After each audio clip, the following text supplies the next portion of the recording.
Welcome to Telugu one. This is Diveshwari. Power star Pawan Kalyan హీరోగా వచ్చిన జల్సాలో ఒక సాంగ్ ఉంటుంది. జెన్నిఫర్ లోపెజ్ స్కెచ్ గీసినట్టుగా ఉందిరో ఈ సుందరి, బ్రిట్నీ స్పియర్స్ని ప్రింట్ తీసినట్టుగా ఉందిరో ఈ క్యాడ్బెరీ. ఇప్పుడు ఈ బ్రిట్నీ స్పియర్స్కి సంబంధించి ఒక వార్త యావత్తు ప్రపంచాన్ని షేక్ చేస్తుంది. పవన్ కళ్యాణ్ చెప్పిన బ్రిట్నీ స్పియర్స్ ఎవరో కాదు, హాలీవుడ్ సినీ జగత్తుని ఒక ఊపు ఊపిన పాప్ సింగర్. 9 ఏళ్ల వయసులోనే పాప్ సింగర్గా అరంగేట్రం చేసింది. తన ఫస్ట్ ఆల్బమ్ పేరు బేబీ వన్ మోర్ టైమ్. ఇక అక్కడి నుంచి ఆమె చేసిన ప్రతి ఆల్బమ్ వరల్డ్ వైడ్గా చాలా పెద్ద సక్సెస్ని సాధించాయి. కొన్ని కోట్ల మంది ప్రజలు ఆమె ఆల్బమ్ ఎప్పుడొస్తుందా అని ఎదురు చూసేవారు. తాజాగా ఆమె పర్సనల్ విషయం ఇప్పుడు హాట్ టాపిక్గా మారింది.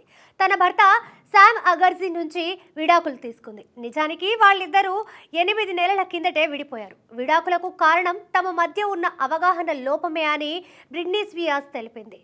బ్రిట్నీ వయసు 42 సంవత్సరాలు కాగా శామ్ వయసు 30 సంవత్సరాలు కావడం గమనార్హం. ఇక బ్రిట్నీ విడాకులు తీసుకోవడం ఇది మూడోసారి. 2004లో తన చిన్ననాటి స్నేహితుడు అలెగ్జాండర్తో మొదటిసారి వివాహం జరిగింది. ఏడాది తర్వాత ఆ ఇద్దరు విడాకులు తీసుకున్నారు. ఆ తర్వాత కెవిన్తో వివాహం చేసుకుంది. 2007లో ఆ ఇద్దరు విడాకులు తీసుకున్నారు. ఇక 42 సంవత్సరాల వయసులో బ్రిట్నీ మూడోసారి విడాకులు తీసుకోవడం ఇప్పుడు హాట్ టాపిక్గా మారింది.